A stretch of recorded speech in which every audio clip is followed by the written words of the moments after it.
Hello प्यारे बच्चों, कैसे हैं आप लोग। आप सभी ने दीपावली का त्यौहार बहुत ही हर्षोल्लास और जगमगाती रोशनी और दियों के प्रकाश से मनाया होगा। आशा करती हूँ आप अपने जीवन के अंधेरों को भी इसी प्रकार बिजली की रोशनी की दियों की जगमगाहट से प्रकाशमान बनाएं। और आप सभी जानते हैं कि विद्यार्थी जीवन में अगर हमारे जीवन में कोई अंधेरा है तो वह ज्ञान का अंधकार है या अंधेरा है, जिसे हमें ज्ञान के दिए से, ज्ञान की रोशनी से, विवेक की रोशनी से प्रकाशित करना है। तो आप सभी को दीपावली के त्यौहार की बहुत बहुत बधाई। और उसके साथ ही मैं आशा करती हूँ और प्रार्थना करती हूँ ईश्वर से कि जो जो विद्यार्थी अपने कर्म में अपना 100% देगा, अपना 100% देगा, ईश्वर उसकी प्रत्येक मनोकामना की पूर्ति अवश्य करेंगे। ठीक है बच्चों, तो देखिए जैसे आपका व्याकरण में एक टॉपिक है पद परिचय। भले ही यहाँ से 4 अंक के 4 नंबर के ही प्रश्न आते हैं, लेकिन ये अपने आप में एक बहुत इंपॉर्टेंट टॉपिक है। और जैसे कि आप जानते हैं कि अभी जो नया सीबीएसई का पैटर्न आया है, अब व्याकरण एमसीक्यू पैटर्न में नहीं आता। इससे पिछले बार का जो पेपर था उसमें ग्रामर सारी एमसीक्यू पैटर्न में थी। आप सभी जानते हैं 16 मार्क्स की ग्रामर आती है, जिसमें 4 4 4 सब डिवाइड है। 4 नंबर के वाक्य हैं, 4 नंबर का वाच्य है, 4 नंबर का पद परिचय है और 4 नंबर का अलंकार है। ठीक है, तो 4 चौको 16। तो अब पहले क्या होता था, एमसीक्यू आते थे। एमसीक्यू का एक फ़ायदा भी है और एमसीक्यू का नुकसान भी है। तो क्योंकि अब हमारे पास ग्रामर व्याकरण वस्तुनिष्ठ प्रश्न में है। वस्तुनिष्ठ प्रश्न मतलब अब आपके सामने परिभाषाएं आएंगी। जैसे परिभाषा क्या आ सकती है, पद किसे कहते हैं, पद परिचय किसे कहते हैं, ठीक है, और या ऐसा कौन सा वाक्य है, इस तरह से प्रश्न आएंगे क्योंकि वस्तुनिष्ठ है। अब एमसीक्यू में क्या होता है कि आपको एक वाक्य दे दिया और कहा कि इस वाक्य में जैसे किसी शब्दों को रेखांकित किया, अंडरलाइन किया और पूछा कि इस रेखांकित शब्द का पद परिचय होगा। 4 ऑप्शन दिए होंगे, उनमें से एक पहचानना होता था। अब एमसीक्यू का फ़ायदा ये होता था कि आप ग्रामर मिस्टेक नहीं कर सकते। ग्रामर मीन्स लिखने की जो मात्राओं की मिस्टेक होती है ना, वो नहीं कर पाते थे। क्यों? क्योंकि आपको सही उत्तर पता है तो आप सही उत्तर लिखते थे, कॉपी करते थे, तो जो सही है तो आपको पूरा मार्क्स मिलता था। लेकिन अब क्या है बच्चों, अब है वस्तुनिष्ठ प्रश्न। अब आपको परिभाषा लिखने को आएगी तो हो सकता है आपकी मात्राओं में कुछ त्रुटि हो, तो आपको ध्यान रखना है। और फ़ायदा ये है कि देखिए वस्तुनिष्ठ प्रश्न में क्या होगा, अगर आपने किसी प्रश्न को आधा भी अटेम्प्ट किया है ना, आप पद परिचय की परिभाषा लिखना चाह रहे हैं लेकिन आपने थोड़ा सा अपने शब्दों में लिख दिया कि पद परिचय वह होता है जिसमें हम ये बताते हैं, जिसमें ऐसा बताते हैं, आपने कुछ ऐसा लिख दिया, आपको पर्टिकुलर बिल्कुल डेफिनेशन आप नहीं बता रहे हैं, उसमें क्या होगा, आपका नंबर 0 नहीं आएगा, आपको उसमें आधा नंबर तब भी मिलेगा। एक एक नंबर का वस्तुनिष्ठ प्रश्न होगा। तो ये फ़ायदा है वस्तुनिष्ठ प्रश्नों का। नुकसान ये है कि मात्राओं की त्रुटियों में भी आपके नंबर कट सकते हैं। ठीक है, तो जैसा हमारा पत्र आएगा हम उसी के अनुसार अपनी तैयारी करते हैं। कि हमको पता है कि हमने परीक्षा में वस्तुनिष्ठ देखने हैं या एमसीक्यू देखने, तो आपको बता दिया है कि आपको परीक्षा में क्या देखने को मिलेगा, वस्तुनिष्ठ प्रश्न मिलेंगे। और वस्तुनिष्ठ प्रश्न में ऐसे ही प्रश्न आ सकते हैं कि वाक्य किसे कहते हैं, पद किसे कहते हैं, या शब्द और पद में क्या अंतर है ना, शब्द और पद में क्या अंतर है परिभाषित कीजिए। पद परिचय किसे कहते हैं, अविकारी शब्द किसे कहते हैं, विकारी शब्द किसे कहते हैं, इस प्रकार से प्रश्न आ सकते हैं। और उसके बाद तो पद परिचय तो आना ही आना है। ठीक है, तो आज की हम वीडियो स्टार्ट करते हैं पद परिचय पर। सबसे पहले जैसे मैंने कहा वस्तुनिष्ठ प्रश्न आएंगे, परिभाषा वाले प्रश्न आएंगे, भेद वाले प्रश्न आएंगे, तो उसी के अनुसार हम चलते हैं। जैसे पहला मैंने यहाँ पर लिखा है, देखिए पद, वाक्य में प्रयुक्त शब्द को पद कहते हैं। अब आप समझो कि वाक्य में प्रयुक्त शब्द को पद कहते हैं, शब्द और पद में अंतर क्या है। माना मैं लिखूँ कमल, ठीक है, आप मेरी बातों को सुनना। कमल अगर मैं लिखती हूँ, कमल मैंने बोर्ड में अगर खाली कमल कमल लिखा है तो ये एक शब्द है। लेकिन अगर यही कमल में एक वाक्य लिखती हूँ कि तालाब में कमल खिल रहा है, अगर मैं लिखती हूँ पूरा वाक्य कि तालाब में कमल खिल रहा है, तब वो कमल एक शब्द नहीं है, फिर वो क्या बन गया, वो पद बन गया। क्यों? क्योंकि वो वाक्य में प्रयोग किया जा चुका है। ठीक है, तो आप पद की डेफिनेशन समझ गए। पद किसे कहते हैं, वाक्य में प्रयुक्त शब्द को ही पद कहते हैं। दोनों एक ही चीज़ हैं, बस क्या है, उसकी स्थिति बदल गई है, वो स्वतंत्र नहीं है, वो वाक्य में प्रयुक्त है। ठीक है, तो पद की परिभाषा आप सभी लोग समझ गए। 1 नंबर का प्रश्न है, हो सकता है प्रश्न यही आए कि पद किसे कहते हैं, वाक्य में प्रयुक्त शब्द को ही पद कहते हैं। अगला प्रश्न आएगा कि पद परिचय किसे कहते हैं। अच्छा, पद आप समझ गए, वाक्य में प्रयुक्त शब्द पद है। अब परिचय माने इंट्रोडक्शन, यानी कि उस पद का परिचय। देखिए अगर मैं आपका परिचय पूछूं, आप अपना नाम बताओगे, एड्रेस बताओगे, पेरेंट्स नेम बताओगे, ठीक है, कहाँ रहते हो, ये सब चीज़ें बताओगे, क्या करते हो ये बताओगे, तो ये तो एक व्यक्ति का परिचय है। लेकिन अगर भाषा का परिचय होगा तो वो किस दृष्टि से होगा, वो व्याकरण की दृष्टि से होगा। होगा या नहीं होगा? अगर हम किसी शब्द का परिचय देना चाह रहे हैं, अगर मैं बोलूँ कमल का परिचय दो, तो कमल हम ये थोड़े कहेंगे कमल वो है जो तालाब में खिलता है, कमल वो है जिसको जलज भी कहते हैं, कमल वो है जो, तो ये तो कमल का पद परिचय, कमल का परिचय हो गया ना। जबकि हमें उस शब्द का परिचय देना है जो उस वाक्य में प्रयुक्त हुआ, और किस दृष्टि से देना है, व्याकरण की दृष्टि से देना है। समझ में आया? माना मैंने आपको एक वाक्य दिया कि राम ने रावण को मारा, मैं कह रही बताओ राम का परिचय, पद परिचय बताओ आपको, राम अयोध्या के राजा थे, राम जो है दशरथ के पुत्र थे, राम की माता का नाम, ये तो उनका व्यक्तिगत परिचय हो गया। तो अब आप समझ रहे हैं पद परिचय कैसे कहते हैं। देखिए डेफिनेशन मैंने लिखी है यहाँ पर, इसको देखिए। वाक्यों में प्रयुक्त शब्दों का, यानी कि पदों का, ठीक है, पदों का व्याकरणिक परिचय, व्याकरणिक परिचय देना ही क्या कहलाता है, पद परिचय कहलाता है। तो 1 नंबर का प्रश्न हमारा ये भी तैयार हो गया कि वाक्य में प्रयुक्त शब्दों का व्याकरणिक परिचय या पदों का, व्याकरण मतलब ग्रामेटिकल इंट्रोडक्शन, किसी भी शब्द का व्याकरणिक परिचय ही क्या कहलाता है, पद परिचय कहलाता है। ठीक है, 2 प्रश्न हमारे तैयार हो गए, पद किसे कहते हैं और पद परिचय किसे कहते हैं। अब हम जब पद परिचय देना प्रारंभ करेंगे, देखिए जब आपने ग्रामर व्याकरण सबसे पहले स्टार्ट की होगी तो सबसे पहले आपने पढ़ा होगा नाउन यानी कि संज्ञा। ठीक है, अब संज्ञा के मुख्यतः सिर्फ 3 भेद होते हैं, ये भी आप याद रखेंगे। यहाँ पर आप 5 देख रहे हैं, ऐसा नहीं कि आप 5 लिखें। संज्ञा के मुख्यतः 3 भेद होते हैं, व्यक्तिवाचक, जातिवाचक और भाववाचक। अब मैं आपको संज्ञा क्यों बता रही हूँ, क्योंकि जब हम ग्रामर की बात करते हैं तो ग्रामर संज्ञा से स्टार्ट होती है ना। किसी वस्तु, व्यक्ति, स्थान के नाम को हम संज्ञा कहते हैं, ये तो आप सभी जानते हैं। संज्ञा की डेफिनेशन बताने की आवश्यकता नहीं है मुझे, फिर भी आप ध्यान रखिए, किसी व्यक्ति, स्थान, प्राणी, भाव के नाम को हम क्या कहते हैं, संज्ञा कहते हैं। और इसी नाम की जगह अगर हम किसी अन्य का प्रयोग करें उसे सर्वनाम कहते हैं। संज्ञा का मतलब नाम और सर्वनाम का मतलब, सर्व माने सबका, नाम सबका नाम। ठीक है, संज्ञा माने नाम, सर्वनाम माने सबका नाम। तो पहले हम संज्ञा समझते हैं, 3 प्रकार की होती है मुख्यतः, व्यक्तिवाचक, जातिवाचक और भाववाचक। अब मैं आपको ये क्यों समझा रही हूँ, क्योंकि जब हम किसी वाक्य को देखेंगे तो उस वाक्य के साथ हम क्या समझेंगे कि ये संज्ञा है, सर्वनाम है, क्रिया है, विशेषण है, क्या है। तो उसके लिए हम पहले संज्ञा को समझते हैं। मैं बहुत डिटेल में आपको पढ़ा रही हूँ, पद परिचय में संज्ञा बताने की आवश्यकता नहीं होती, लेकिन आप, क्योंकि संज्ञा, सर्वनाम, क्रिया विशेषण, ये सब कुछ, वाच्य, क्रिया, काल, ये सब इसके अंतर्गत आएगा, इसलिए आपको समझना है। लेकिन फ़ायदेमंद हमारे लिए यह है कि वस्तुनिष्ठ प्रश्न है, तो अगर माना आप किसी शब्द का पद परिचय लिखते हो, यानी कि किसी पद का पद परिचय लिखते हो, अगर उसमें आप 4 की जगह 3 भी लिख रहे हो तो आपका नंबर नहीं कटेगा, 3 में आपको आधा नहीं मिलेगा। लेकिन हम दूसरे के ऊपर डिपेंड क्यों रहें, हम अपना बेस्ट देंगे, हम 4 के 4 वहाँ पर लिख के आएंगे। ठीक है, तो बढ़ते हैं। व्यक्तिवाचक संज्ञा मतलब जैसे किसी भी का नाम है, राम मैंने लिखा है, व्यक्ति का नाम हल्द्वानी लिखा है, शहर का नाम गंगा लिखा है, नदी का नाम, ये व्यक्तिवाचक संज्ञा हो गया। जातिवाचक, उसी बालक, जैसे बालक एक क्या है, जातिवाचक है। मैंने कहा बालक इधर आओ, तो क्लास में जितने बालक होंगे वो सब आ जाएंगे। तो बालक क्या है, जाति है, जबकि बालक में अगर हमने किसी का नाम लिया तो व्यक्ति है।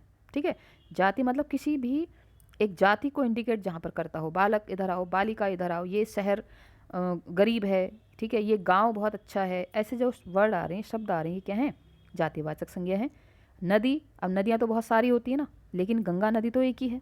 ठीक है, ऐसे ही भाववाचक क्या है, भाववाचक में हमारे इमोशंस, हमारे भावों को नाम जब हम देते कि मैं तुमसे प्रेम करती हूँ, तो मैं तुमसे करती हूँ, क्या करती हूँ, प्रेम, मैंने उस भाव को नाम दे दिया, प्रेम करती हूँ। तो प्रेम क्या है, भाव है। तो जब हम देखिए, हमने कहा संज्ञा माने क्या होता है, नाम होता है। संज्ञा माने क्या होता है, नाम होता है। तो जब किसी भी व्यक्ति, स्थान, वस्तु या भाव के नाम को हम क्या कहेंगे, संज्ञा कहेंगे। तो भाव, मैं तुमसे प्रेम करती हूँ, मैं तुमसे घृणा करती हूँ। ठीक है, या जिस स्थिति में कोई है, अभी आयु अवस्था भी आती है उसमें, कि मैं बचपन, बुढ़ापा, जवानी, ये भी सब भाववाचक संज्ञा के अंतर्गत आते हैं। ठीक है, अब जातिवाचक संज्ञा के ही 2 पार्ट होते हैं, एक होता है द्रव्यवाचक संज्ञा, एक होता है समूहवाचक संज्ञा। इतने डिटेल में आएगा नहीं, लेकिन अगर आप उसको समझ रहे हैं तो आप उसको लिखें ज़रूर। जैसे माना कि आया कि वहाँ बहुत भीड़ है, तो भीड़ जातिवाचक भी है, आप लिखिए। देखिए, अब वस्तुनिष्ठ प्रश्न आएंगे ना एग्जाम में, परीक्षा में वस्तुनिष्ठ प्रश्न आएगा। माना वाक्य है कि बाजार में आज बहुत भीड़ थी। ठीक है, तो भीड़ अंडरलाइन किया और लिखा है कि इसका पद परिचय बताइए, तो आप जातिवाचक संज्ञा ब्रैकेट में लिख सकते हैं, समूहवाचक संज्ञा। बहुत अच्छा आपका इम्पैक्ट पड़ेगा टीचर के ऊपर। और अगर आप जातिवाचक संज्ञा भी लिखते हैं तो वो गलत नहीं है, ये आप ध्यान रखेंगे, क्योंकि इसी के अंदर का पार्ट है ये। तो द्रव्य मतलब हो गया, इसमें आपका सोना, चांदी, दाल, ये सब चीज़ें आ जाएंगी, अनाज आ जाएगा, धातुएँ आ जाएंगी। और समूहवाचक में आपका भीड़, जनता, लोग। ठीक है, संज्ञा हम समझ गए हैं, बढ़ते हैं सर्वनाम की तरफ। यह है सर्वनाम। सर्वनाम मैंने आपको बताया, सर्व माने सबका, नाम माने नाम, सबका नाम। अगर मैं कहूँ कि मैं बोलती हूँ, अब मैं में तो सभी बोलते हैं, है ना, हम बात करते हैं, हम में सभी हैं, सबका नाम मतलब सर्वनाम। ठीक है, सर्वनाम के 6 भेद होते हैं। हो सकता है वस्तुनिष्ठ प्रश्न में आ जाए कि सर्वनाम के कितने भेद हैं, आप याद रखेंगे सर्वनाम के 6 भेद हैं। कौन कौन से? पुरुषवाचक, निश्चयवाचक, अनिश्चयवाचक, संबंधवाचक, प्रश्नवाचक और निजवाचक। अब यहाँ पर देखो छोटी छोटी चीज़ें पहचानने को लिखी भी हैं कि पुरुषवाचक के अंदर आते हैं 3%, ये आपके इंग्लिश में भी आते हैं, जैसे फर्स्ट, सेकेंड एंड थर्ड। ठीक है, फर्स्ट मैंने यहाँ पर जैसे बात की है, जो बात कर रहा है, जैसे मैं आपसे बात कर रही हूँ तो मैं फर्स्ट पर्सन हूँ, मैं आपसे बात कर रही हूँ, आप सेकंड पर्सन है, हम बात कर रहे हैं पद परिचय की, ये थर्ड पर्सन है। ठीक है, तो मैं, तुम और वह, ये हो गया पुरुषवाचक सर्वनाम। जैसे मैंने एक वाक्य लिखा कि मैं आज बाजार गई, मैं आज बाजार गई। अब मैं क्या है? सर्वनाम है, क्योंकि मैं सबका नाम है। मैं की जगह अगर मैं अपना नाम लूँ तो वो संज्ञा हो जाएगा। आज, अब आज के बारे में आपको आगे बताऊंगी। बाजार अभी हमने पढ़ा क्या है? जातिवाचक संज्ञा है। ठीक है, अब इसके बाद आते हैं निश्चयवाचक। निश्चयवाचक में क्या होगा? निश्चयवाचक में हम इशारा भी करते हैं। देखिए यहाँ पे नीचे लिखा भी है कि निश्चयवाचक सर्वनाम को संकेतवाचक सर्वनाम भी कहते हैं। क्यों कहते हैं? क्योंकि हम इशारा करते हैं। जैसे मानो अपने विद्यालय की गली से जा रहे थे और हमने इशारा की कि ये मेरा विद्यालय है, यह मेरा विद्यालय है। ठीक है, यह विद्यालय है, या यह पेन मेरी है। तो हमने जब हम ऐसा कहते हैं तो वो क्या है? निश्चयवाचक सर्वनाम है। हमने वहाँ की तरफ संकेत किया। संकेत माने क्या होता है? इशारा किया। और अनिश्चयवाचक सर्वनाम, जैसे हम कहें, हम बात कर रहे हैं, अरे सुनो, चुप हो जाओ, चुप हो जाओ, कोई आ रहा है, तो हमें पता नहीं कि कौन आ रहा है, तो अनिश्चितता यहाँ पे झलक रही है, तो कोई में क्या है? अनिश्चयवाचक सर्वनाम है। वैसे हम कहते हैं ना कि दाल में कुछ पड़ा है, तो उस कुछ का भी हमें पता नहीं होता, तो अनिश्चित है, तो कुछ भी अनिश्चयवाचक सर्वनाम है। निजवाचक में आते हैं स्वयं, खुद और अपने आप की। अपना काम स्वयं करो। स्वयं माने निज, निज माने अपना। ठीक है, खुद माने भी अपना होता है कि खुद खुद करो। जैसे हमने कहा कि अपना काम खुद करो, स्वयं की जगह खुद, या अपने आप अकल आ जाएगी, है ना। आजकल के बच्चों को समझा के, मार के, प्यार से समझ में नहीं आता है ना। जब फिर हम अंत जब हम हार जाते हैं, हम कहते हैं कि अपने आप अकल आ जाएगी। अपना मतलब ये भी निजवाचक सर्वनाम का उदाहरण है। अगला है प्रश्नवाचक कि कौन आ रहा है ना। कौन आ रहा है तो क्वेश्चन है। क्या कर रहे हो, ये भी क्वेश्चन है। किसे देख रहे हो, ये भी क्वेश्चन है। तो कौन, क्या, किसे, ये सब क्या है? प्रश्नवाचक सर्वनाम है। अगला है संबंधवाचक। ये सबसे अधिक पूछा जाता है बच्चों, सबसे अधिक पूछने वाले यही है। संबंधवाचक कौन तो बहुत, प्रश्नवाचक तो बहुत ईजी सा है ना। कौन, क्या, किसे तो हर कोई समझ जाएगा। निजवाचक, संबंधवाचक और निश्चयवाचक से ही प्रश्न ज़्यादा आते हैं, पुरुषवाचक से भी आते हैं। तो संबंधवाचक में क्या होगा? जो जैसा करेगा सो वैसा भरेगा। जो सो, देखो जो और सो, जैसा और वैसा, संबंध आ रहा है इन दोनों चीज़ों में। ठीक है, संबंधवाचक सर्वनाम ये होता है। अब यहाँ पर देखिए एक स्टार और बना है कि वह शब्द का प्रयोग पुरुषवाचक सर्वनाम में भी किया जाता है और निश्चयवाचक सर्वनाम के रूप में भी। दोनों में अंतर इस प्रकार, किस प्रकार देखिए। वह चला गया, वह किसी व्यक्ति के लिए प्रयुक्त किया गया है, इसलिए पुरुषवाचक सर्वनाम है। मेरा विद्यालय वह है, वह शब्द विद्यालय की ओर, ठीक है, और लिखा है, और नहीं, और आएगा, और मतलब इशारा, इशारा संकेत कर रहा है, इसलिए निश्चयवाचक सर्वनाम है। ठीक है, समझेंगे आप धीरे धीरे जब इसको प्रैक्टिस करेंगे। आज हम पद परिचय का हल्का फुल्का इंट्रोडक्शन कर रहे हैं, क्योंकि एक साथ आपके सर पे भार डाला जाएगा, आप समझ नहीं पाएंगे। आज हम हर चीज़ को डिटेल में समझेंगे, उसके बाद हम इसकी एक एक्सरसाइज सीरीज लेके आएंगे। अगला है टॉपिक विशेषण। विशेषण माने एडजेक्टिव। तो गुण, अब इसके विशेषण भी 4 प्रकार के होते हैं, ध्यान रखेंगे। सर्वनाम 6 प्रकार के, संज्ञा 3 प्रकार के, विशेषण 4 प्रकार के। गुणवाचक विशेषण, संख्यावाचक विशेषण, परिमाणवाचक विशेषण और सार्वनामिक विशेषण। ठीक है, गुणवाचक में क्या आएगा? देखो, गुणवाचक का नाम तो गुणवाचक है, गुणवाचक है, लेकिन इसका मतलब ही नहीं कि इसमें आपके अवगुण नहीं आएंगे। मैं गोरा हूँ, चतुर हूँ, मीठा हूँ, मैं आलसी हूँ, मैं बुद्धिमान हूँ, मैं मूर्ख हूँ, सब आएंगे इसमें। मूर्ख भी वही, वो उसकी क्वालिटी है वो उसका गुण है। मैं बहुत सोता हूँ, वो उसकी क्वालिटी है। मैं बहुत जल्दी उठता हूँ। तो गुणवाचक में क्या होगा? किसी व्यक्ति का रंग, रूप, आकार, वो सब क्या है? गुणवाचक विशेषण में आते हैं। ठीक है, अगला है संख्यावाचक। संख्या माने क्या है? नंबर। मैंने कहा एक बच्चा इधर आ जाए, ये निश्चित हो गया। मैंने कहा कुछ बच्चे इधर आ जाओ, अनिश्चित हो गया। फिर मैंने कहा 10 रोटी खानी है, ठीक है, या ज़्यादा सामान मत लाओ, या ज़्यादा रोटियां मत लाओ। ठीक है, तो ये क्या है? जहाँ पर निश्चित संख्या होगी, निश्चित संख्यावाचक। और जहाँ पर अनिश्चित संख्या होगी, मतलब अगर हम कुछ बच्चों की संख्या निकालें या कुछ बच्चों का अगर हम निश्चित करें, तो बच्चों को हम नंबरिंग में काउंट करेंगे ना। मैंने कहा कुछ बच्चे आए थे, फिर मैंने आपसे और डिटेल में कहा कुछ, फिर आप कहोगे कुछ मतलब कितने बच्चे आए थे, तो मैं आपको काउंट करके तो बताऊंगी ना, यही 10-20 लगभग। मतलब मैं इनको तोलूंगी नहीं कि 50-100 किलो बच्चे आए थे, ऐसा तो नहीं बोलूंगी ना आपको। मैं ऐसा क्यों बोल रही हूँ, क्योंकि देखो इसी के बगल में परिमाणवाचक का एक लोगो बना है। परिमाणवाचक में भी क्या होता है, देखो परिमाणवाचक में भी थोड़ी थोड़ा बहुत कुछ इसमें भी आते हैं, लेकिन अंतर सिर्फ इतना है कि अगर हम परिमाणवाचक के अनिश्चित को निश्चित में बदलेंगे तो हम उसको तोल में ही बदलेंगे, लेकिन अगर हम संख्यावाचक के अनिश्चित को निश्चित में बदलेंगे तो उसको हम संख्या में ही बदलेंगे। अगर मैंने कहा मैदान में कुछ बच्चे दौड़ रहे हैं, तो मैं फिर अगर मैं कुछ का देखूं कि कितने दौड़ रहे हैं, तो डेफिनेट में क्या बताऊंगी, 10 बच्चे दौड़ रहे हैं।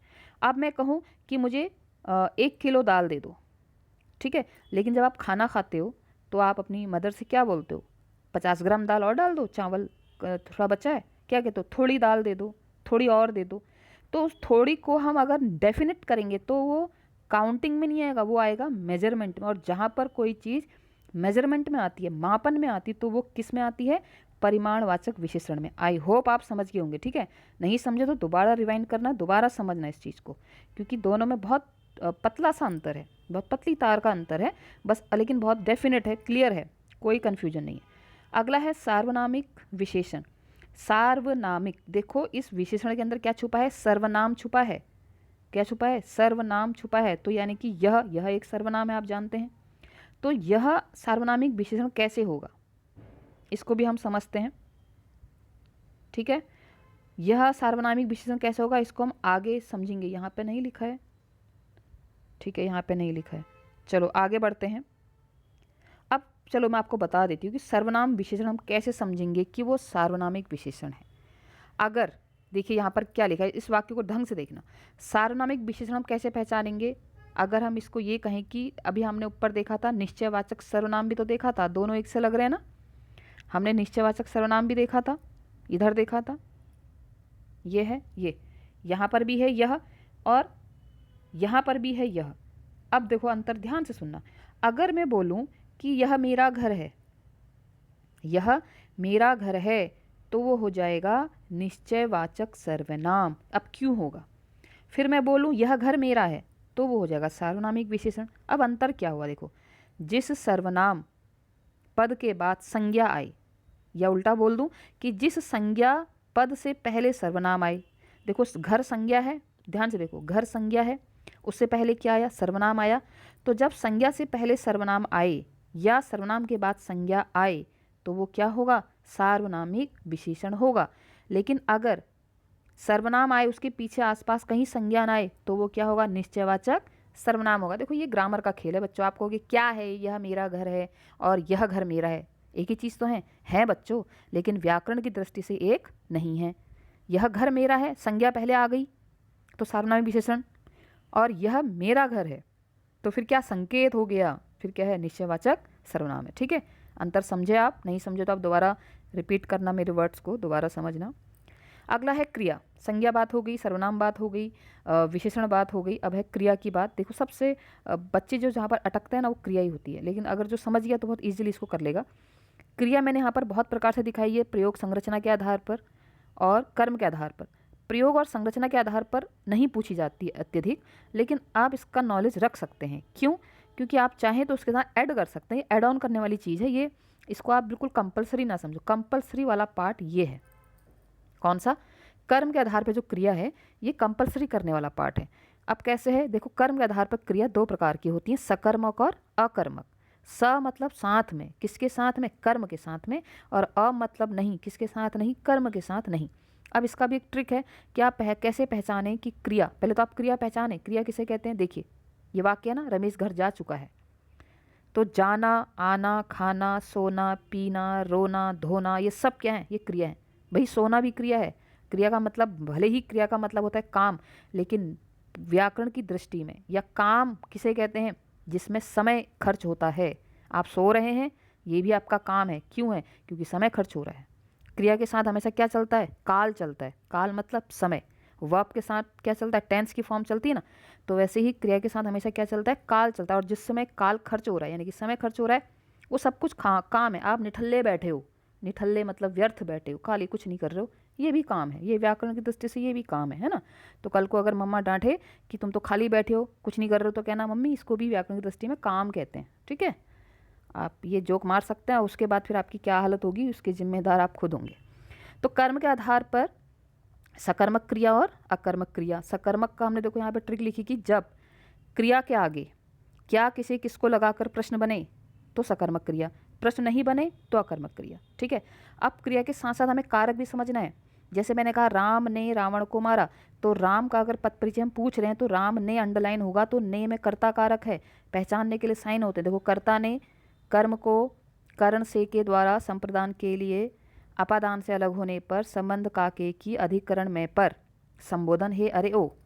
ठीक है, ये तो हो गया कारक, इसको आप पहचानेंगे। अगर मैं कहूँ पेड़ से पत्ता गिरता है तो अपादान कारक। ठीक है, मैंने तुम्हें डंडे से मारा तो करण कारक। ये आपको समझना है। ये तो आपने कारक तो बहुत पहले भी पढ़े होंगे, बाकी हम जब इसकी एक्सरसाइज करेंगे तब इसको समझेंगे। अगला है टॉपिक काल। काल कितने प्रकार के होते हैं, काल 3 प्रकार के होते हैं, भूत, वर्तमान और भविष्य। और इन तीनों के विषय में अगर हमने इस तीनों को सुधारना है ना, तो हमें अपना वर्तमान सुधारना होगा बच्चों। हम भूतकाल के बारे में कुछ कर नहीं सकते और भविष्य की सोच के हम सिर्फ अपना वर्तमान बिगाड़ सकते हैं। तो हमें सिर्फ हमेशा अपने वर्तमान पे काम करना होगा। और यही बात हम वर्तमान की कर रहे हैं अभी, कि अभी करो, जो करना है अभी करो। सपने देखने से कुछ नहीं होगा, जो बीत गया उस पर रोने से भी कुछ नहीं होगा। सपने तब पूरे होंगे जब आप कर्म करोगे, एक्शन करोगे, एक्शन, है ना। तभी तो क्रिया के साथ क्या चल रहा है, काल चल रहा है। जब क्रिया होगी तो काल अपने आप बनेगा। देखो क्रिया होगी, क्योंकि क्रिया के साथ हमेशा काल चलता है ना, वर्ब के साथ टेंस की फॉर्म चलती है, तो ऐसे ही वर्ब की फॉर्म भी चेंज होती है।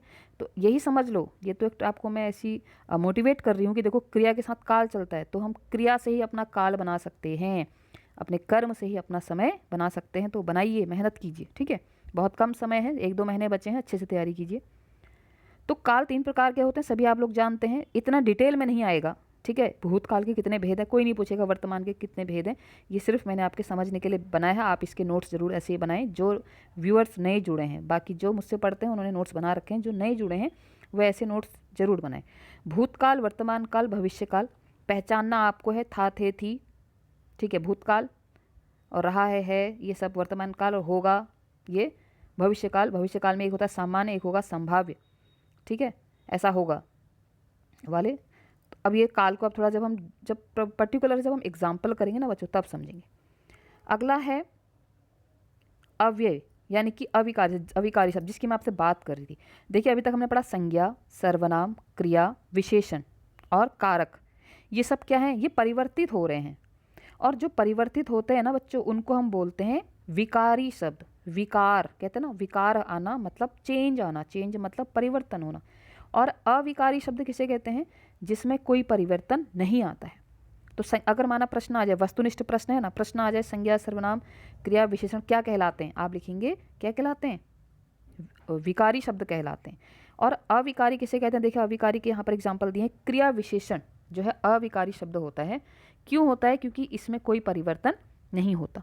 ठीक है, इसमें कोई परिवर्तन नहीं होता है। क्रिया विशेषण के 4 भेद हैं, रीतिवाचक, कालवाचक, स्थानवाचक और परिमाणवाचक। देखो रीति माने मेथड, काल माने टाइम, स्थान माने प्लेस एंड परिमाणवाचक माने क्वांटिटी। तो उसको शॉर्ट फॉर्म में आप समझ सकते हैं। जैसे क्रिया की विशेषता, क्रिया विशेषण मतलब एडवर्ब, क्रिया की विशेषता। देखो कोई भी कार्य क्या होगा, कोई भी कार्य कैसे होगा, कहाँ होगा, कब होगा और कितनी मात्रा में होगा। चार चीज़ें हमेशा रहती हैं किसके साथ, क्रिया के साथ। मैं बोलती हूँ, मैं अभी बोलती हूँ, मैं धीरे बोलती हूँ, मैं बहुत बोलती हूँ। तो देखो रीतिवाचक में क्या बोला मैंने, धीरे बोलती हूँ, मेथड कार्य करने का तरीका। मैं अभी बोलती हूँ तो कार्य करने का समय। ठीक है, मैं अभी बोलती हूँ। और मैं बाहर बोलती हूँ, स्थान। और मैं बहुत बोलती हूँ, परिमाण। ये आपको जब आप इसके एग्जाम्पल करेंगे पद परिचय के, तब आपको और डिटेल में समझ में आएंगे। अभी आप इतना समझिए कि काम को करने के 4 तरीके होते हैं। कैसे करना है, कब करना है, कहाँ करना है और कितना करना है। रीति माने कैसे, काल माने कब, स्थान माने कहाँ और परिमाण माने कितना। ठीक है, जैसे मैं बोलूँ कि पंखा धीरे धीरे चलता है, देखो चलना क्रिया है, धीरे धीरे क्या है, क्रिया विशेषण है, और कौन सा है, रीतिवाचक क्रिया विशेषण। ठीक है, इसको हम आगे और डिटेल में पढ़ेंगे। अगला है संबंध बोधक। अब देखो संबंध बोधक और क्रिया विशेषण में थोड़ा बहुत रिलेशन होता है, अंतर सिर्फ इतना है, आपको सिर्फ ऐसे पहचानना है, जहाँ पर के लगा हो, के साथ, के ऊपर, के लिए, के अंदर, के वास्ते, के कारण, के लगा हो तो वो संबंध बोधक है। बस ये ट्रिक आप समझ लीजिए। अगर जैसे देखिए मैं आपसे कह रही हूँ कि मैं ऊपर बोलती हूँ, ऊपर बोलती हूँ, अब मैं बोला मैं छत के ऊपर बोलती हूँ, ठीक है, अब मैंने बोला मैं ऊपर बोलती हूँ तो वो है स्थानवाचक क्रिया विशेषण। फिर मैंने बोला मैं छत के ऊपर, अब मैंने के लगा दिया उसके आगे, तो के ऊपर के क्या हो जाएगा, संबंध बोधक हो जाएगा, क्योंकि संबंध आ गया छत और ऊपर। ठीक है, आप ऐसे पहचानिए। ठीक है, अगला है समुच्चय बोधक। देखिए ये संबंध बोधक पढ़ा हमने, ये सब हम क्या पढ़ रहे हैं, अविकारी शब्द पढ़ रहे हैं। विकारी शब्द अभी तक हमने पढ़े, क्या क्या पढ़े, संज्ञा, सर्वनाम, क्रिया, विशेषण। अभी हम पढ़ रहे हैं अविकारी। तो समुच्चय बोधक क्या होता है, समुच्चय बोधक दो टाइप के होते हैं, समानाधिकरण और व्यधिकरण। समानाधिकरण होते हैं जिसमें और, या, लेकिन, बल्कि, परंतु, अथवा। आप समानाधिकरण ना भी लिखें, आप इतना भी लिख दें कि समुच्चय बोधक अव्यय। देखिए अव्यय किसे कहते हैं, अविकारी शब्द, और अभी हम क्या पढ़ रहे हैं, अविकारी शब्द ही पढ़ रहे हैं। तो समुच्चय बोधक मतलब अविकारी शब्द, समानाधिकरण एक पार्ट है, और व्यधिकरण मतलब जिससे, ताकि, कि, यदि, तो, जो, वह, ये सब क्या है, ये व्यधिकरण है। ठीक है, उसके बाद है समुच्चय बोधक, आप समझ गए होंगे, बाकी जब डिटेल में आप इसकी प्रैक्टिस करेंगे, एक्सरसाइज करेंगे, तब हम समझेंगे। अगला है विस्मयादि बोधक। देखिए विस्मयादि बोधक का मैंने आपको एक अन्य नाम भी बताया था, इसको हम उद्गारवाचक भी कहते हैं। उद्गार मतलब अपने भावों को प्रकट करने के लिए, तो जहाँ पर भी भाव संबोधन चिन्ह के साथ लगा होगा तो वो क्या कहलाएगा, विस्मयादि बोधक। और निपात माने होता है जब हम कोई भी बात बल के साथ बोलें, जैसा आजकल बच्चे इसका बहुत प्रयोग करते हैं, जैसे अगर उनसे कहा जाए कि पढ़ लो, पढ़ तो रहा हूँ, काम कर लो, कर ही रहा हूँ। ठीक है, तो ये शब्द क्या है, इसको हम निपात कहते हैं, क्योंकि ये क्रिया के साथ बल लगाने पर, ठीक है, अपने काम को प्रूफ के साथ बोलने को हम निपात कहते हैं। ये भी क्या है, अव्यय है, ये भी अविकारी शब्द है। देखिए अविकारी शब्द कैसे, एक बार मैं आपको और समझा देती हूँ। अविकारी शब्द कभी चेंज नहीं होते। जैसे मैंने बोला मैं बाजार जाती हूँ, हम बाजार जाते हैं, देखो हम भी आ रहा है तो वहाँ क्रिया भी चेंज हो रही है। लेकिन यहाँ क्या होगा, जब कोई भी अविकारी शब्द का प्रयोग होगा तो वो कहीं भी बदलेगा नहीं, कहीं भी नहीं बदलेगा। कैसे नहीं बदलेगा, अगर मैं बोलती हूँ कि मैं और तुम गए, हम और तुम गए, हम और हम सब गए, तो और चेंज नहीं होगा। ठीक है, तो अविकारी शब्द जो कभी परिवर्तित नहीं होते हैं, और विकारी शब्द जो लिंग वचन के अनुसार परिवर्तित हो जाते हैं। ठीक है, अब है वाच्य। ये आज की वीडियो का लास्ट टॉपिक है, उसके बाद हम जब आगे पढ़ेंगे तो हम पूरी एक बार और ये सारे पद परिचय को समझेंगे और एक्सरसाइज करेंगे इसके। ठीक है, तो वाच्य 3 प्रकार के होते हैं, ये आपका एक ब्रॉड टॉपिक है अलग से। तो कर्तृवाच्य, कर्मवाच्य और भाववाच्य, वहाँ इसको हम डिटेल में पढ़ेंगे। यहाँ पर आप थोड़ा बहुत समझ लीजिए कि वाच्य किसे कहते हैं। वाच्य वह होता है जब हमें पता चले कि वाक्य में जो क्रिया आई है वो किसके अनुसार आई है, कर्ता के अनुसार आई है, कर्म के अनुसार आई है, या भाव के अनुसार आई है, उसे हम वाच्य कहते हैं। और 3 प्रकार के होते हैं, कहीं बुकों में 2 प्रकार के दिए हैं, कर्तृ और अकर्तृ, लेकिन वो रॉन्ग है, आप ध्यान रखेंगे जब भी आपसे एग्जाम में पूछा जाए। वाच्य कितने प्रकार के होते हैं, वाच्य 3 प्रकार के होते हैं, कर्तृवाच्य, कर्मवाच्य और भाववाच्य। ठीक है, कर्ता प्रधान कर्तृवाच्य, कर्म प्रधान कर्मवाच्य और भाव प्रधान भाववाच्य। अगर हम देखिए यहाँ पे मैंने लिखा भी है कि विकारी शब्द परिवर्तित होते हैं, जैसे संज्ञा, सर्वनाम, विशेषण, क्रिया, कारक, लिंग, वचन, ये सब क्या है, विकारी शब्द हैं। हो सकता है परीक्षा में पूछा जाए कि विकारी शब्द कौन कौन से हैं, या ये पूछा जाए कि विकारी शब्द किसे कहते हैं। तो विकारी शब्द कैसे होते हैं, जो चेंज हो जाते हैं, परिवर्तित हो जाते हैं। और अविकारी शब्द किसे कहते हैं, जो कभी परिवर्तित नहीं होते। ठीक है, क्रिया विशेषण, संबंध बोधक, विस्मयादि बोधक, निपात और समुच्चय बोधक, ये अविकारी शब्द के अंतर्गत आते हैं। ठीक है बच्चों, तो आगे आने वाली वीडियो में हम इसको फिर दोबारा से पढ़ेंगे और एक्सरसाइज करेंगे कुछ ऐसी। ठीक है, यही सारी एक्सरसाइज करेंगे। आज हमने इसको थोड़ा बहुत डिटेल में पढ़ा, एक पार्ट में इसका और लेके आऊँगी जिसमें हम इसकी एक्सरसाइज करेंगे, तो आप अच्छे से इसको समझेंगे। ठीक है, तो आई होप आप समझे होंगे, नहीं समझा आप रिवाइंड कीजिए, समझिए, ये कुछ नोट्स बनाए हैं, इनको कॉपी कीजिए, समझिए।